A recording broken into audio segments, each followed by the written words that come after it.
Alice is finally here in Zenless Zone Zero. Well, almost. From the story, we get a little bit of a preview of Alice, so we can fully break down her kit, team synergies, free-to-play and meta value, as well as take a look at her Mindscapes. No long intro this time, so let's just dive right in.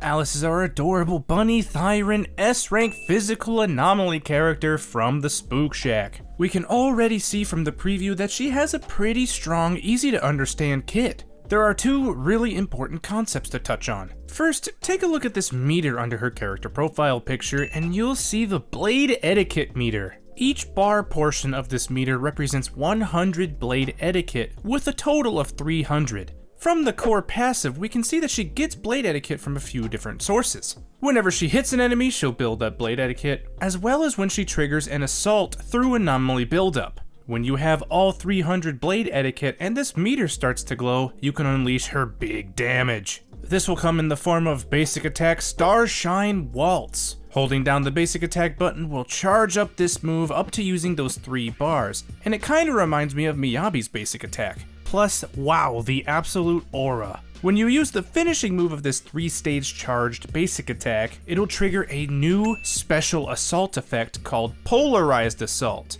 This covers a huge range of the battlefield and triggers a bunch of damage that ignores the anomaly buildup. However, it can interact with other attribute anomalies, including regular physical, to trigger disorder. In other words, this is very much like Tsukishiro Yanagi's special kind of disorder that she causes with her EX special. She actively spends blade etiquette for this move, however she does still build that blade etiquette through regular assault damage. With this, we can already see what kind of character Alice wants to be, namely being an on-field anomaly agent. Of course, don't forget that early access guide for Alice will come out in a couple of weeks, so we'll really dive into everything she has to offer there. With her being on the field the whole time, her core loop would just be getting those blade etiquette points and then spending it on that basic attack Starshine Waltz. Ultimately, a seemingly really easy and powerful playstyle for Alice. But let's break down the rest of her kit too. Basic attack Celestial Overture will perform up to 5 slashes forward, dealing physical damage. The 5th hit becomes enhanced when Alice triggers Assault through Attribute Anomaly buildup. That's where she flies through the air and slams down on the enemy. All of Alice's assists, chain attack, and dodges are all pretty straightforward and just like any other character, except she'll deal physical damage.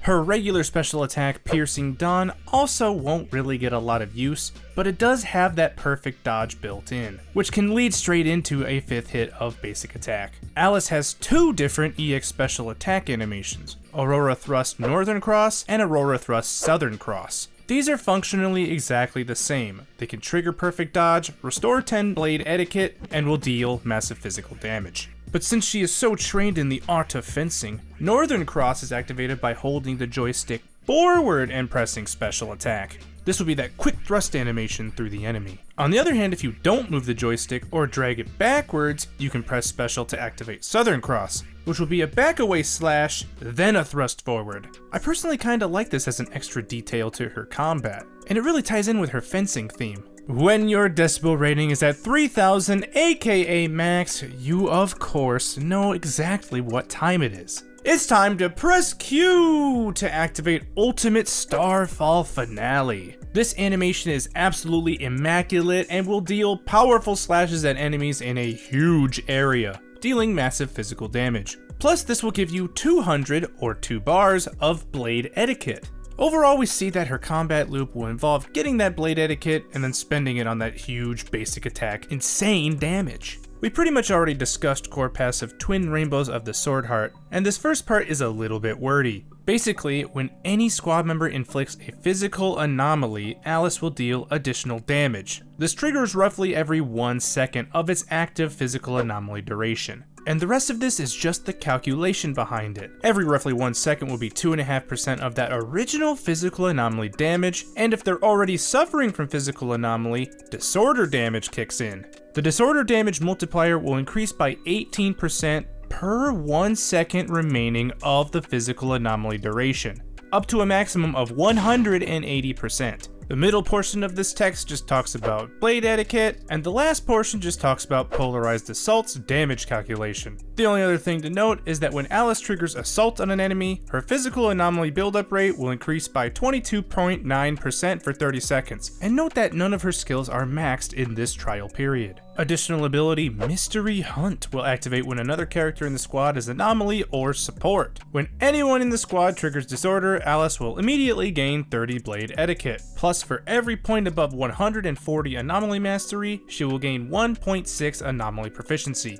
Upon entering the battlefield, you'll automatically have the full meter 300 blade etiquette. Now that we know everything that Alice can potentially do, let's talk about her potential team synergies. So far, Alice wants to be the star of the show, gaining that blade etiquette and spending it on that big basic attack. This will require a lot of on-field time, so she may not innately work with a lot of other on-field DPS agents. Although that additional ability we just discussed does give her some compensation for this in the form of that 30 blade etiquette when triggering a disorder. Of course, we'll fully showcase all of her best teams in that early access video, so make sure you're subscribed for that. For now though, it's pretty safe to say that her best teammate will be Yuzuha. Yuzuha's buffs are very strong, especially for anomaly teams, and she doesn't require hardly any on-field time. This fits perfectly with what we already know about Alice. Also for that reason, any support will really do the trick for Alice. Plus the requirement is already met this way with the additional ability. I am excited to see how she will pair exactly with those other anomaly agents, specifically Yanagi and Miyabi. Although perhaps even Jane Doe could work since her physical anomaly is slightly different.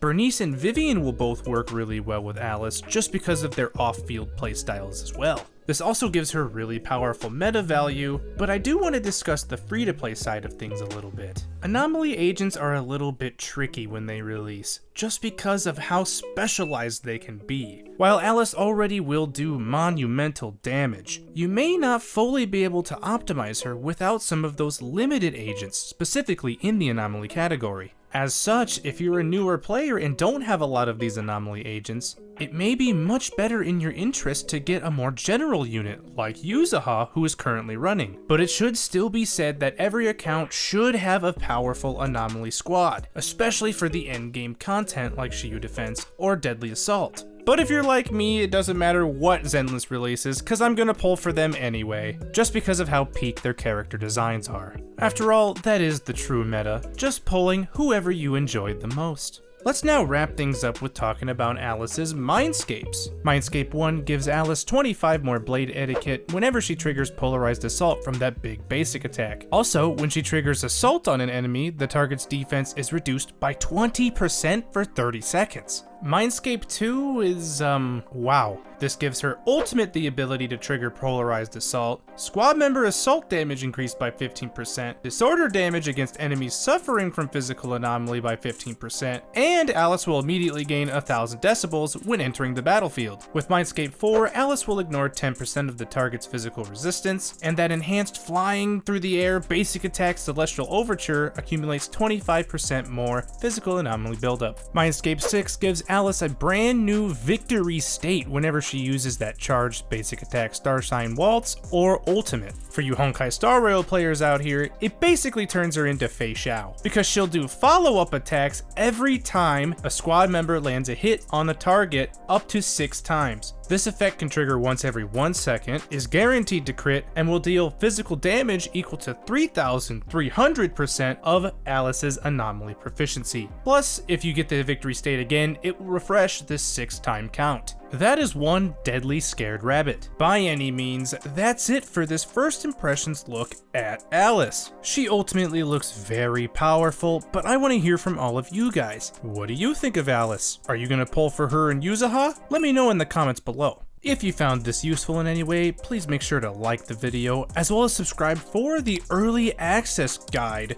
coming very soon for her. In the meantime, thank you all very much for watching, good luck on your Yuzuha pulls if you haven't already, and bye for now.